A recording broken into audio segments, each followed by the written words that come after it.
As all the Chibits requested, I'm going to be doing a Volume 13 review of Berserk.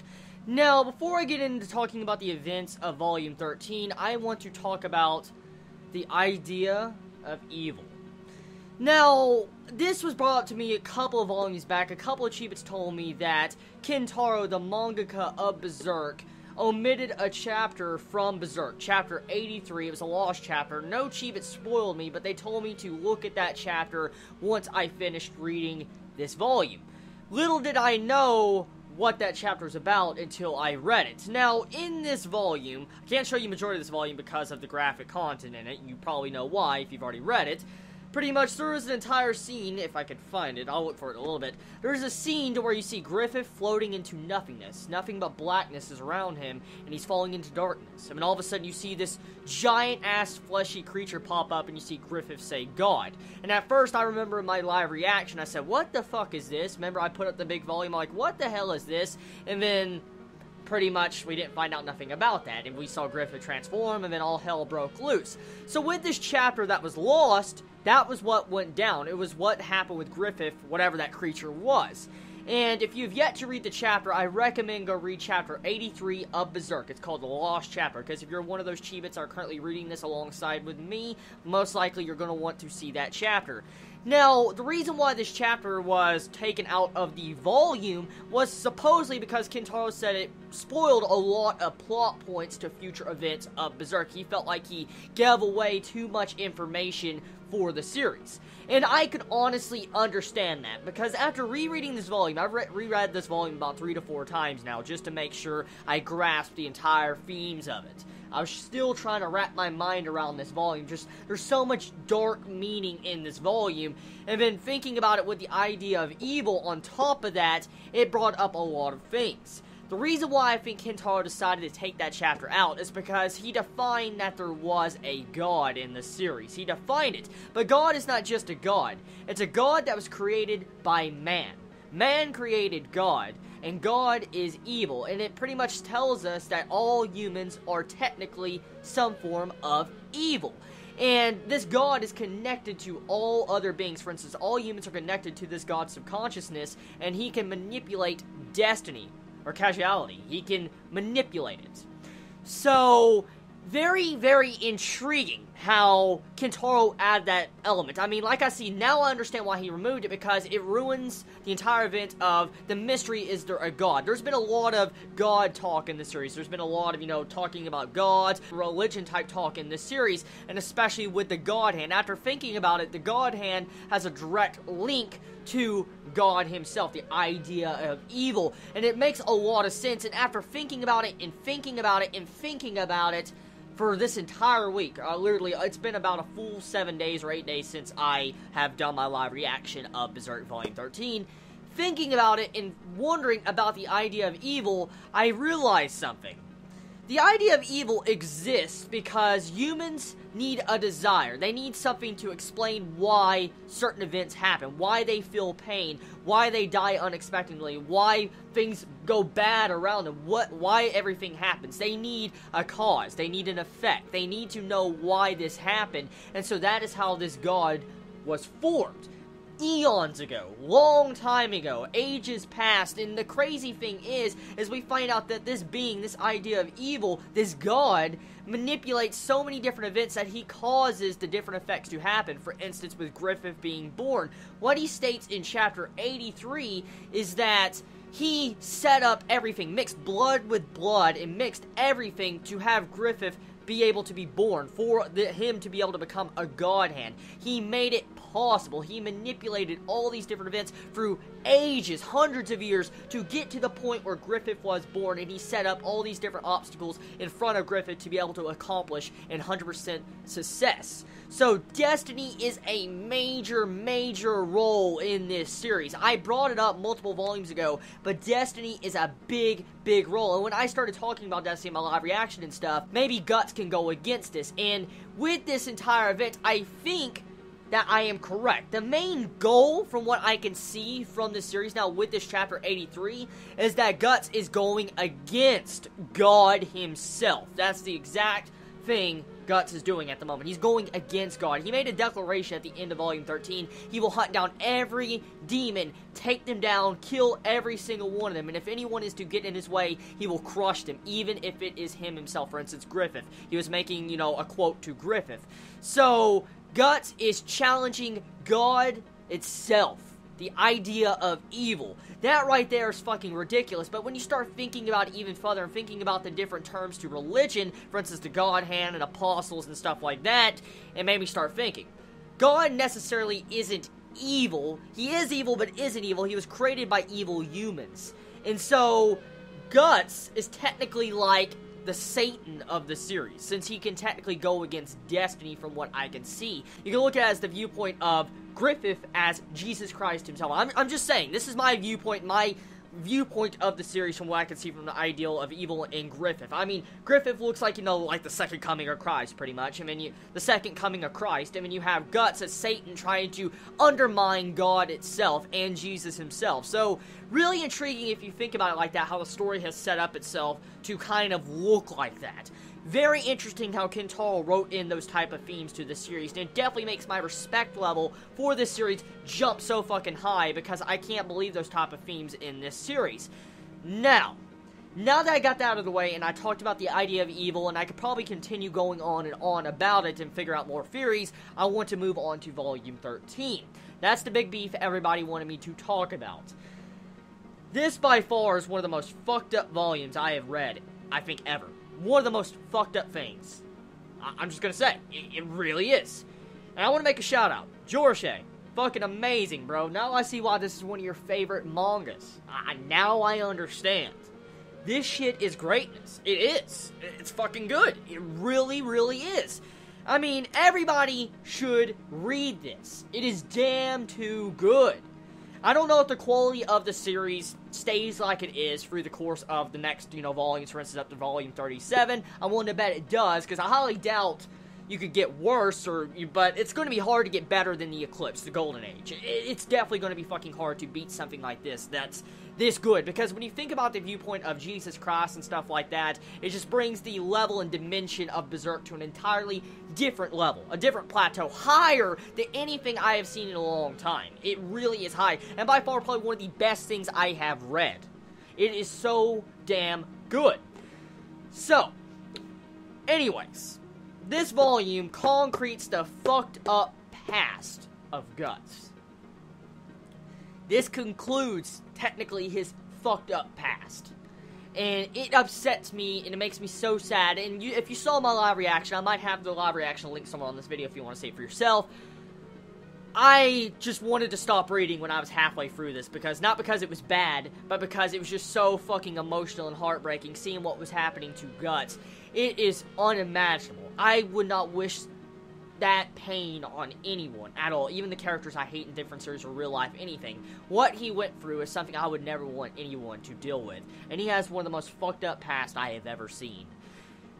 It's not just that his friends die in front of him, it is the different things have happened with Griffith, him losing his arm, the woman he loved, everything. So many things went down in under a matter of minutes in Guts' eyes that is tragic.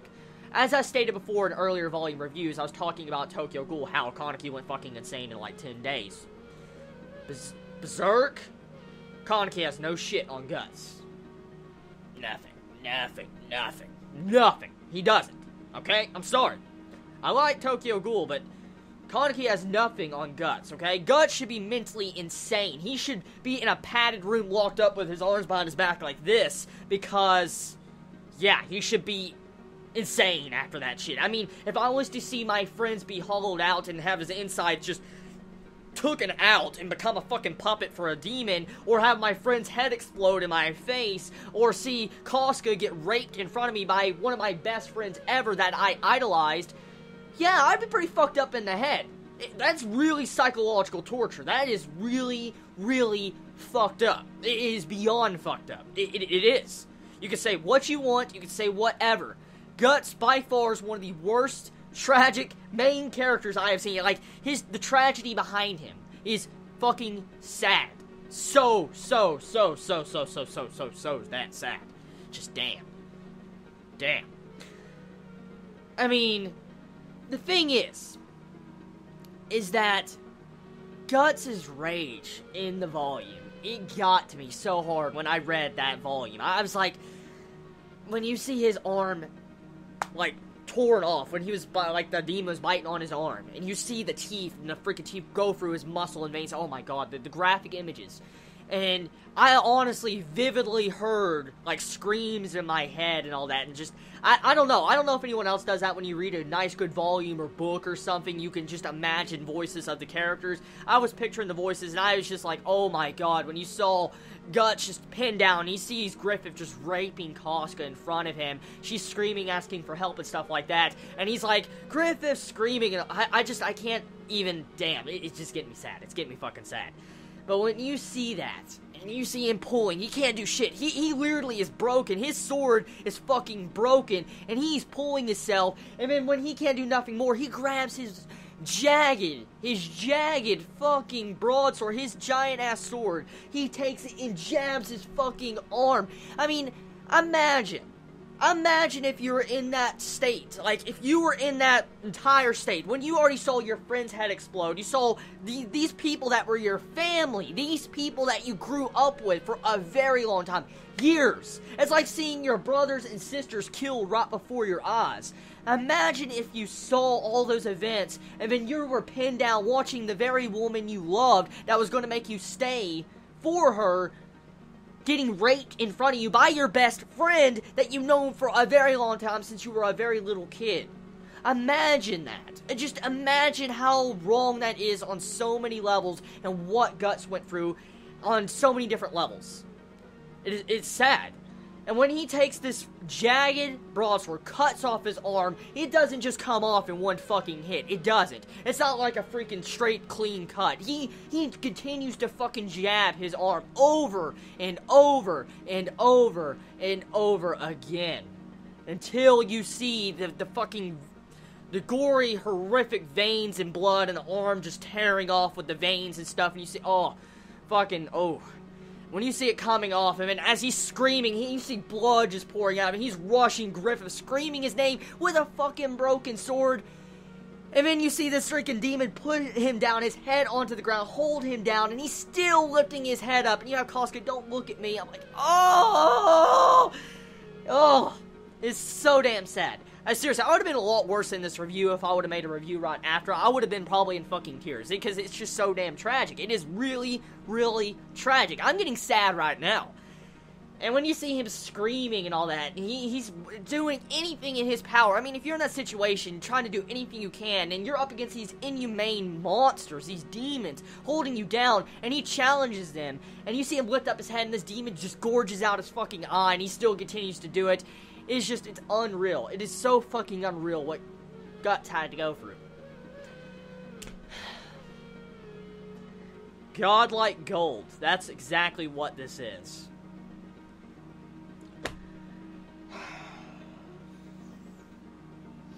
I've been told to watch and review the movies of Berserk. I want to tell you my viewpoint on that. I tried to watch the Golden Age arc, movie 1 of Berserk. I want to be honest, this is my opinion. I don't like the CGI. Yeah. I'm sorry. I watched only movie 1, I haven't seen the other two, but from what I could see, I'm not one to judge by animation and shit, I'm not. But the main reason why Berserk is so good, what makes it so good, is because of the art. The art is something that Berserk thrives off of. It's not just the story. It's actually the art and themes of the backgrounds in the art. That's exactly what makes Berserk so fucking good. And so when you make an anime, it's very hard to get those exact same visuals done properly. And so that's when animation CGI plays a big point in the production of something like this. And so I personally felt like, overall, from what I saw of it, they ruined certain different elements of the first movie. With, like, Zod's fight with Griffith, I'm sorry. I didn't like it. I didn't. I don't know if the entire series is like that for the rest of the two movies, but I just did not like movie 1 for what I saw of it. Now, I just cannot believe I haven't read this before. I cannot believe it. You know what's so funny? I saw this years ago when I first got into anime. When I was reading Inuyasha, I read Naruto, and I read One Piece, and, you know, all sorts of stuff. I was watching Yu Yu Hakusho. I saw Berserk multiple times on Netflix, anime sites, so many different places. I just constantly overlooked it. I'm sorry. I always overlooked it. I looked past. I'm like, yeah, it sounds good, just not for me, honestly. And now I'm at that point where I'm looking for mature series. I can't believe I skipped over something so fucking good. This series is too damn good. It really is. It's literally almost at #1 spot for me for the best thing I have ever read. It is rare. It's rare for that. It's going to be hard to find something that is as good as this. It is going to be so damn hard. Because Berserk is too good. Way too good. And the themes of everything, like God and evil and destiny, cause and effect, all sorts of stuff like that. It's unreal. It is unfucking real. I guess this is gonna end it here because I don't want to get emotional and start crying or tearing up because this volume just does it to me. I probably will never read this volume again, not because I hate it, but because of how sad it was. It makes me cringe when I think about this volume. It does. It makes me cringe. So, I want to try to read volume 14 tonight. I might get up a review very soon, so hopefully you all enjoy volume 13 review I did. Hopefully I didn't bore you, and hopefully I gave you my thoughts properly on Berserk Volume 13.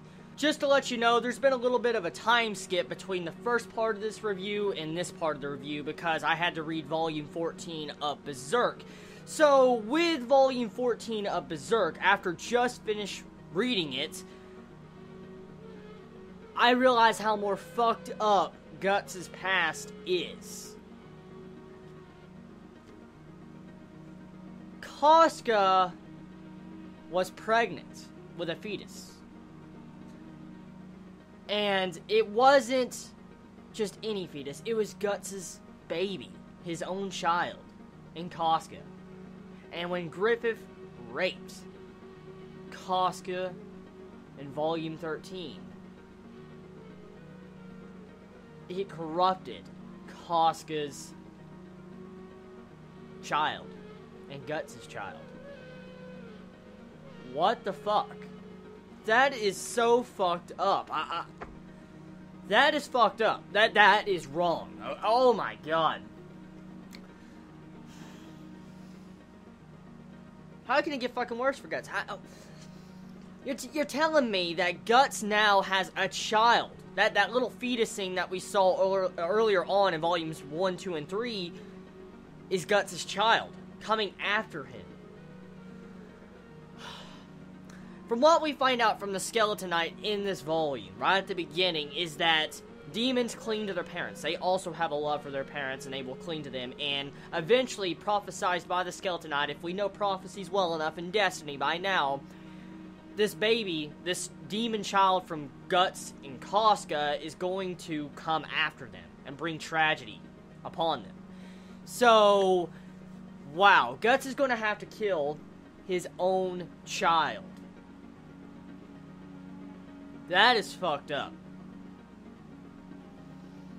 He's going to have to kill his own child. And the sad thing is his child escaped at the beginning of this volume, so the child is probably going to grow up into something unimaginable, something crazy.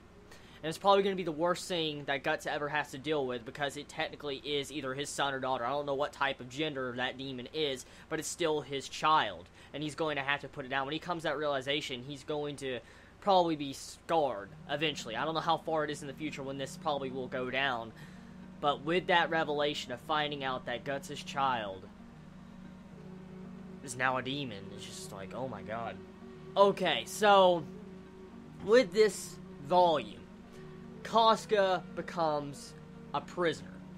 She becomes a prisoner because she's technically, she's broken. She's a broken girl. She is. She's broken. Kostka is broken. She's going out doing crazy things. For instance, she got on a hilltop and you had, like, demons, like ghosts of Yumas, swarming around Kostka, and you see how they weren't attacking her because of the demon baby inside of her. So it just shows you Kostka, technically, at the moment, she really doesn't grasp her situation. She's really crazy. Her entire mental state has been broken to the very foundation. She's like a child, or less than a child. She's like a baby. That's pretty much what Kostka is now. And it's sad to see how far her character just went down from earlier volumes. When I saw her talking with Guts and stuff like that, those connections in the forest at the waterfall, it's so sad to see how far her character has fallen with this volume, how far she has gone. And to see Guts, how he has to deal with this, and he has to move on. Even though he loves her, he has to move on and continue moving on. It's heartbreaking. It is. And the sad thing is Guts states in this volume that the only thing that's causing him to move his 2 feet forward to continue walking is his vengeance and his will to kill all the demons, pretty much. That's the only thing that's keeping him walking this point onward. And that's just tragedy. It's very fucking tragic. As I covered in Volume 13, yeah, that's tragic. And this, tragic also. Okay, so what I do want to bring up is that we find out the origins of Guts' sword. His big iron raw, like iron steel blade, whatever you want to fucking call it. His giant-ass blade is actually called, like, this dragon sword. It's a dragon-slaying sword. That's exactly what the sword was designed for, that Guts currently uses in this recent volume. And so, we find out the backstory and origin of this massive fucking blade. It was made to bring down dragons. The blacksmith mentioned saying that it was completely built to slay fucking dragons, but he never could give it to anyone. He could never give it to anyone because nobody technically could wield it. But Guts grabs it with one fucking arm, and he's like this, kicking ass with it. I'm like, oh my god. Good thing he trained his arm all those years to wield that big-ass blade. So, that was really intriguing, finding out the backstory of Guts' giant-ass broadsword, or whatever type of sword you want to call that. Now, one thing, though, I will say is that I love the way the Skeletonot is such a bro. He is definitely a freaking bro. Out of all the things I have seen from this volume, the greatest thing so far from all the demons, definitely the Skeletonot is a bro. He's trying to help out Guts. He even stated that if it's destined, like they're destined to see each other, and eventually they'll probably help each other out later on in the future. So the Skeletonot, man, I have so much respect for him after all the stuff he's done to help out Guts and Kostka and Rickard. I just really love his character. Hopefully we find out more about him eventually. We know for a fact he's that ancient king that was part of the kingdom that was destroyed 1,000 years ago, but hopefully one day we'll find out more about him, because he states that all inhuman kind is his enemy. So he's definitely on the human side of things. He's definitely hunting down all the demons.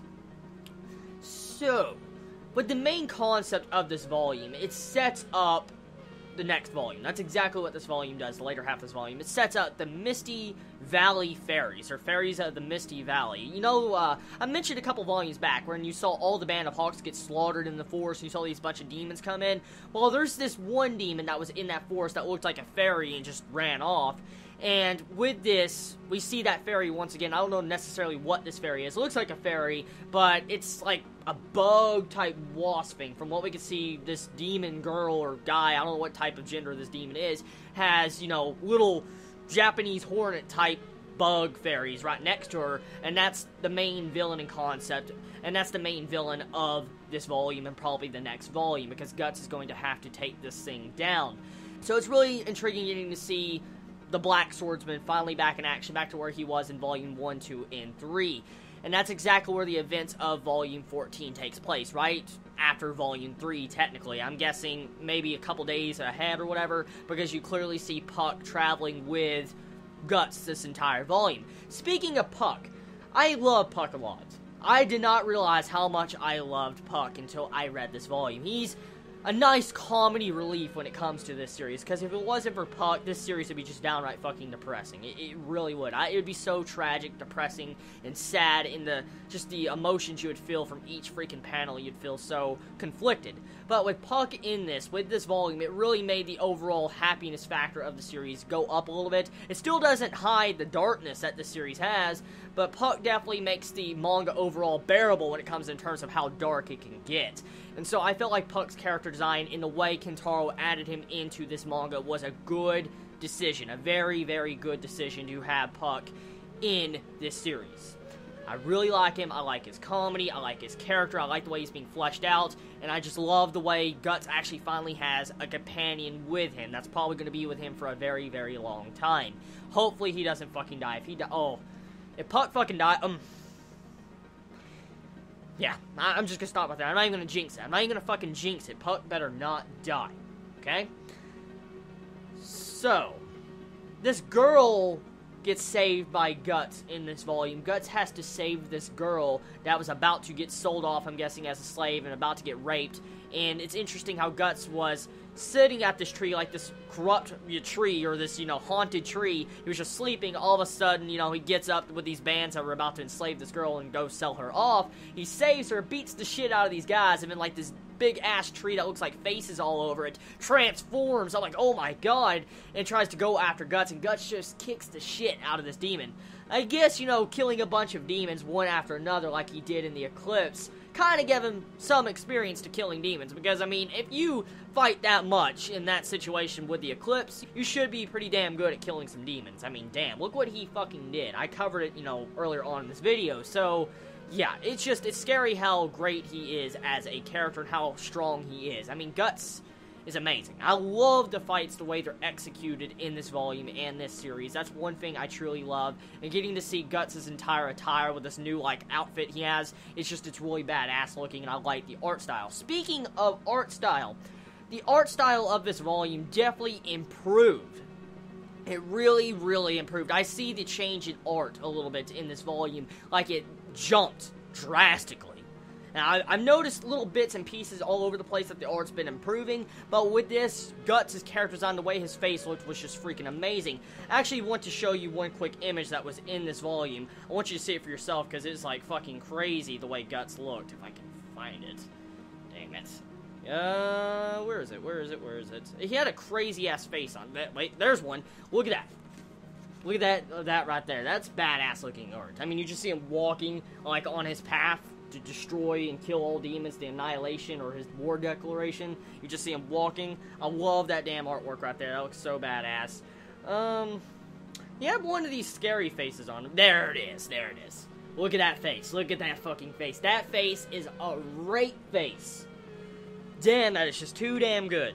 The artwork in that is insane. So freaking insane. Oh, man. I really, really, really love Berserk. I just want to grab my volume right now after this and read volume 15, but I gotta pace these out, and I gotta think about it, and I gotta reread the volumes to make sure I don't miss nothing. But, damn. This shows you a glimpse at what I should probably expect in the upcoming volumes with the upcoming demon execution. Guts is going after fucking demons and executing them now since, after the events of the last volume. So, yeah. I just love it. There's one interesting thing about this volume, though, I noticed that was added, and at first I was very confused until I started reading into it and asked a couple of Chibits on the Facebook community page. There's this little chapter in this volume, volume 14, that's called Berserk Prototype. At first I was confused. I'm like, what the fuck is this? And I found out it was the one-shot, chapter 00 of Berserk. For instance, you know how every manga gets a one-shot and Weekly Shonen Jump or something? Like, Starbiter Satsuki, how I made that chapter review a while back, about 2 to 3 weeks ago. How, Hiro Mashima was making a new manga, pretty much, and he did a one-shot. Well, to get your manga published, you have to make a one-shot. And they actually added that one-shot in this volume, and I got to see how Berserk even got started, how Berserk looked like before it became Berserk as it is today. Maybe I can find a picture in here that'll show you, Guts' design. Where is it? I want to find a good one for you. Right here. Look at this right here. Look at that design. Look at that character design of Guts. That is freaking completely different from his design right here. I mean, if you look at his design right here, it's completely different. But if you look at that, he has an eye patch on his face and stuff, and you see how his character design is. It's really similar, but it's really different, too, because his sword is shaped differently. It's really shaped differently. Let's see. Right there, look. See how his big, sword, a dragon sword, has, a triangle-type shape to it? Right there at the tip. I don't know if I'm pointing at it. I can't see it. But pretty much it has, a triangle-type shape. It's just a completely different design, and it's weird how they designed Guts to look like that, or how Kentaro designed him when he made the one-shot. Just amazing how radical a character design can change in the course of a one-shot to the actual manga series. And you actually see some glimpses of future plot lines in this one-shot. For instance, in this one-shot, I noticed a lot of similarities between the main villain of that one-shot. It was this demon dude that was killing just random maidservants and eating them and devouring them and throwing their corpses out in the river. Pretty much, this demon reminded me a lot of the Count from Volume 1, 2, and 3. That's exactly what that demon in that one-shot reminded me of. And the girl that was saved by Guts reminded me a lot of the girl Guts saved in this volume from, you know, the demon tree and the people, the mercenaries that were trying to sell her off or rape her. So really, really crazy what happened in this volume. The biggest point of interest in this volume, there's like two big things that you can get from this volume that most likely is going to play off into later volumes and be very major, is that Guts' child, which is just fucked up beyond so many different levels. I want to be honest here. The level's so fucked up now in this series that nothing can possibly shock me anymore. I am past that. Because it is so damn dark. I'm saturated in darkness from this series. It's just, yeah. Nothing is going to shock me no more. It won't. Yeah. If it does shock me, I will stand corrected. But I highly doubt anything else is going to shock me now after finding out this about Guts and his child. Just, oh my god. But yeah, the two big important things you can get from this is Guts' child probably going to be hunting him down later off, way down in the future. I don't know how far it is or even if they've handled it yet.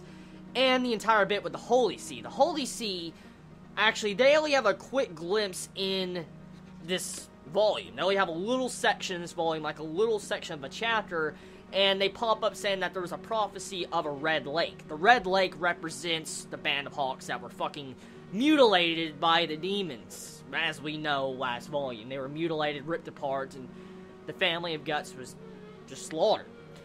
And so there was this prophecy, supposedly from what the Holy See was saying in this volume, that they would eventually find a red lake. Now, they really didn't mention much of it. They just talked about the prophecy child, pretty much Griffith, how he's going to be like the Hawk of Darkness or whatever. So, there's other prophecies going on. So, definitely, the idea of evil is playing, you know, the freaking conscious game where he's messing with everybody, manipulating destiny. You can clearly see he made that prophecy.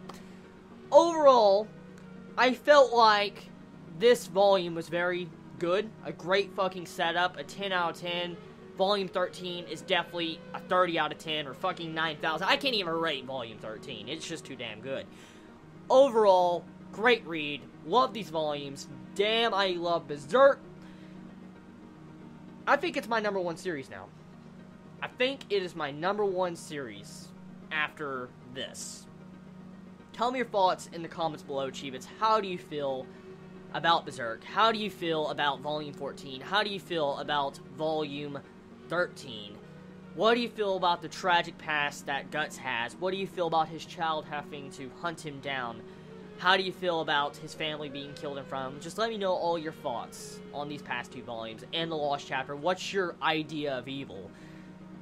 Hopefully you enjoyed my theories. Hopefully you enjoyed my discussion. If you want to see more reviews like this, please let me know in the comments below. I love you all so much. You have a wonderful day or not, wherever you live. Please be safe. Chibi out.